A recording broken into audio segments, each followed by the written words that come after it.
And I remember answering it, and I had literally butterflies straight away. Like, I was vibrating. I was like, who? He's like, why do you think I'm calling you? But I said, don't mind me up, who? He said, it's a big name. He said, massive name in the UFC. He said, a lightweight.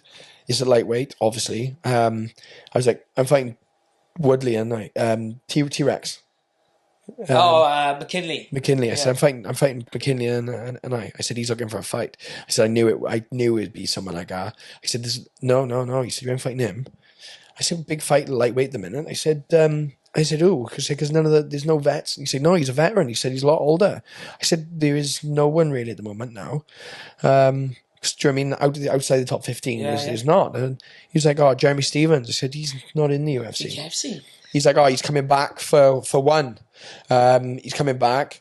And I didn't realise till afterwards that they'd offered him a lot of money, show and win. And he said no, he would take less money, but he wanted, they offered him one chunk as the appearance bonus. And he said no, he would take like 50 or 100 grand less, but he wanted show and win. So I think he was on like 100 or 150, 100. He was on a big chunk.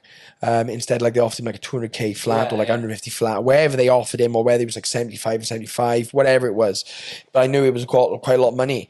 So they were like, oh, we want someone who's going to beat him, like, and we don't want someone who's going to go out there and just hold him down. They want someone who's going to beat him. I was like, yeah, sounds like fun. I don't mind striking with the biggest hitter at 145.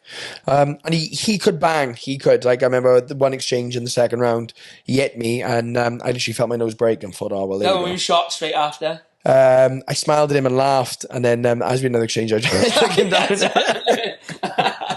I had to get that one in there, didn't I, on camera? Yeah, I remember we had an exchange, and it was my leg. The main reason was my leg. Like, I didn't mind taking shots on him, I just couldn't move with him. And I remember I sat too long in the pocket because all they kept shouting was, what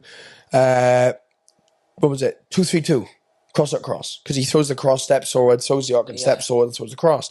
2-3-2, Jeremy. 2-3-2. Hit the calf, Jeremy. 2-3-2. Because we was in his corner for most of it, and I couldn't hear any in my own corner through the booing. Yeah. Loudest environment I've ever been in. Like, that loud. It hurt my ears on the walkout. They booing that loud. It was insane. I loved it. And I remember he just broke my nose. My leg was starting to go, and I just thought, let's just get this done. Yeah. So I took him down towards the end, tried to hit him with some elbows, tried to hit him with some shots, and then the third round I come out, I was like, my leg gone. I was like, if he hits it again, it's just gonna, my foot's buckling. Gone, And Craig literally was like, you know what we're gonna say, you gotta do what you gotta do. He said, I know you want to outstrike him, I know that if you do one more round striking, they'll give you 50k. He said, but do you want 50k or do you want the win bonus? Yeah. I was like, I'm not losing.